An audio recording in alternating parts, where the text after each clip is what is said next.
السلام علیکم ناظرین، باربر صلاح سیریز میں آپ سب کو خوش آمدید۔ ایپیسوڈ 1 کے آغاز میں آپ لوگ دیکھیں گے ایک نقشہ کھولا جاتا ہے، آدمی قلم اٹھا کر لکھنے لگتا ہے اور ایک آواز گونجتی ہے۔ روایت کی جاتی ہے کہ ابری میں بحرہ بیز اور ترکی میں بحرہ روم نامی یہ سمندر بے شمار بادشاہ نہ جانے کتنے سلطانوں کے تاج نگل جانے والا ایک وحشی دریا ہے۔ عظیم رومی بادشاہ بھی اسی دریا کے لٹیروں کا قیدی بن چکا ہے۔ گھوڑوں کی پیٹھ پر دنیا کی چاروں طرف سے انتہائی تیز رفتاری سے آنے والوں نے اپنے سامنے اس بے رحم دریا کو پایا ہے، مگر ان لوگوں نے اس سمندر کو لعنت نہیں والدہ کی گود سمجھا ہے اور ان پانیوں میں موجود جزیرے نامی قلعے ایک ایک کر فتح کرتے چلے گئے۔ میدیلی میں قلعوں کی فتح کے بعد اور مارکوں میں شریک ہونے والے ایک شخص نے وہیں سکونت اختیار کی۔ اس کے 4 بچے ہوئے، حقیقت نہ دیکھ پانے والے کہنے لگے کہ دریا سلطنتوں کو کھا جانے والے اس دریا کا یہ 4 لوگ کیا بگاڑ سکیں گے؟ آپ ایسا مت کہیے گا۔ طوفانی مصیبتوں کے خلاف راستے کھولنے والے چاروں بھائیوں نے طوفانی کو بیڑیاں، آندھیوں کو قید اور سمندروں پر اپنا نام نقش کیا۔ انہوں نے ہر کسی کو اپنے سامنے جھکا دینے والے پانی کو اپنے سامنے جھکا دیا۔ اب یہ پانی بچھڑے ہوئے لہریں بن چکی ہیں۔ سمندر میں پہلا قدم رکھنے والے کو عروج بابا کہا جاتا ہے، باربر صلاح، مگر فی الحال ان کے پاس سمندر کا سلطان بننے یا لٹیرا بننے کا وقت باقی تھا۔ مشہور افسانے کی بھولی بصری داستان تو ابھی شروع ہونی تھی، اور پھر ایک دریا کا منظر دکھایا جاتا ہے جس میں ایک کشتی آگے بڑھ رہی تھی۔ رات کا وقت ہو چکا تھا، وہاں پر ایک بہت بڑا پہاڑ بھی تھا۔ کچھ لوگ کشتی پر موجود تھے اور مچھلیاں وغیرہ اوپر کھینچ رہے تھے۔ بہت سے لوگ کشتی پر موجود تھے اور اپنے کام کاج کے اندر مصروف تھے۔ اتنے میں ہی وہاں پر ہلچل مچ جاتی ہے اور ایک آدمی وہاں سے نکلتا ہے جس کو دیکھ کر سب لوگ کافی زیادہ حیران رہ جاتے ہیں۔ اتنے میں ہی ایک اور جھٹکا لگتا ہے اور کشتی وہاں پر ڈگمگانے لگتی ہے۔ سب لوگ وہاں پر کافی پریشان تھے اور نیچے دروازے کھول کر دیکھتے ہیں کہ آخر ایسا کیا ہو رہا ہے۔ وہ آدمی اپنا ہاتھ بلند کرتا ہے اور کہتا ہے بار باندھ سمیٹ لو، جس کے بعد وہ وہاں پر کشتی کی سمت تبدیل کرنے کے لیے کپڑوں کو کھینچنے لگتے ہیں۔ آدمی آگے آ کر کہتا ہے سفر کے لیے روانہ ہوتے ہی تکلیفوں سے دوچار ہو گئے ہیں۔ میں تو 1000 مرتبہ علاج بن چکا ہوں مگر سنتا ہی نہیں ہے۔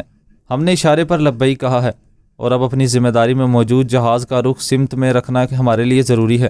اتنے میں ہی کچھ لوگ اس کے پاس آتے ہیں تو وہ سب سے مخاطب ہو کر کہتا ہے میں نے آپ لوگوں سے کبھی جھوٹ نہیں بولا ہے اور کسی بھی مصیبت کی طرف بڑھتے ہوئے آپ لوگوں سے آگے رہا ہوں۔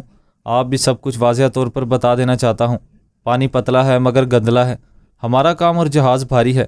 ہمارا ارادہ اس جگہ سے صحیح سلامت نکلنے کا ہے، مگر نقشے کے برخلاف کچھ لڑائی بھی کرنی ہوگی۔ انسانوں کی 3 اقسام ہوتی ہیں، بادشاہ ہوتے ہیں اور بادشاہوں سے ڈرنے والے بھی ہوتے ہیں اور بادشاہوں کو ڈرانے والے بھی ہوتے ہیں۔ ہم کبھی بھی خوفزدہ لوگوں میں شامل نہیں ہوں گے الحمدللہ۔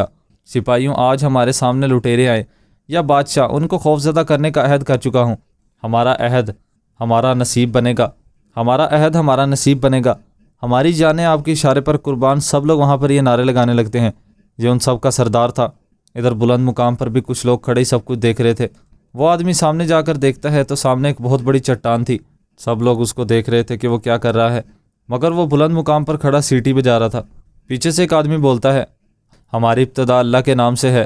سب لوگ وہاں پر یہی الفاظ دہرانے لگتے ہیں، ہاں ہماری ابتدا اللہ کے نام سے ہے، ہم یہ کام کر کر رہیں گے۔ یہ سن کر ان کا سردار کافی خوش ہوتا ہے اور کہتا ہے بات باندھ دائیں طرف، جس کے بعد وہ اس کی سمت کو پھیر دیتے ہیں اور دوبارہ سے سب اپنے کاموں کے اندر مصروف ہو جاتے ہیں اور کشتی آگے بڑھ جاتی ہے۔ ادھر دوسری جانب ہم دیکھتے ہیں ایک اور کشتی کا حال جس میں بہت سے لوگوں کو قید کیا گیا تھا۔ ایک آدمی کہتا ہے عثمانی سلطنت کے مملوکوں کو بھیجے گئے تحفے یہیں سے گزریں گے، ہم اس جہاز کی نظروں سے بچ کر رہنا ہوگا اور احتیاط بھی رکھنی ہوگی۔ ایک قیدی کہتا ہے کیا عثمانی سلطنت؟ لگتا ہے کہ ظالم مسلمانوں کے جہاز پر حملہ کرنے والے ہیں، ہمیں ہوشیار رہنا ہوگا۔ رئیس، اگر ان کو شک ہو گیا تو خون کی ہولی کھیلی جائے گی۔ کھیلنے دو، ہم اپنا جہاز کھو چکے ہیں، بلکہ اپنی آزادی بھی گنوا بیٹھے ہیں۔ اب اگر جان بھی چلی گئی تو کیا فرق ہے؟ وہ قیدی آپس میں گفتگو کر رہے تھے۔ اتنے میں ہی ان کی گردنوں پر تلوار رکھ دی جاتی ہے اور ایک آدمی بولتا ہے بہت بول رہے ہو پاک پاتن، تمہیں اب آرام کرنا چاہیے، جس کے بعد اس کی گردن وہیں پر اتار دیتا ہے اور ڈاکو کہتا ہے ہیرو بننے کی کوشش کرنے والے کا انجام یہی ہوگا، ان کے منہ بند کروا دیے جائیں۔ سب کو وہاں پر باندھ دیا جاتا ہے۔ آج کے ہمارے اس ایپیسوڈ کا اختتام یہیں پر ہو جاتا ہے۔ ایپیسوڈ پسند ہے تو ویڈیو کو لائک کر دیجیے گا، چینل کو سبسکرائب کر کے ساتھ دیجیے گا، بیل نوٹیفیکیشن کو آل کر دیجیے گا تاکہ جیسے ہی نیکسٹ ایپیسوڈ آئے تو اس کا نوٹیفیکیشن آپ کو مل جائے اور آپ اس کو فوراً واچ کر سکیں۔ اب ہماری ملاقات ہوگی نیکسٹ ایپیسوڈ میں، تب تک کے لیے اپنا خیال رکھیے گا۔ اللہ حافظ۔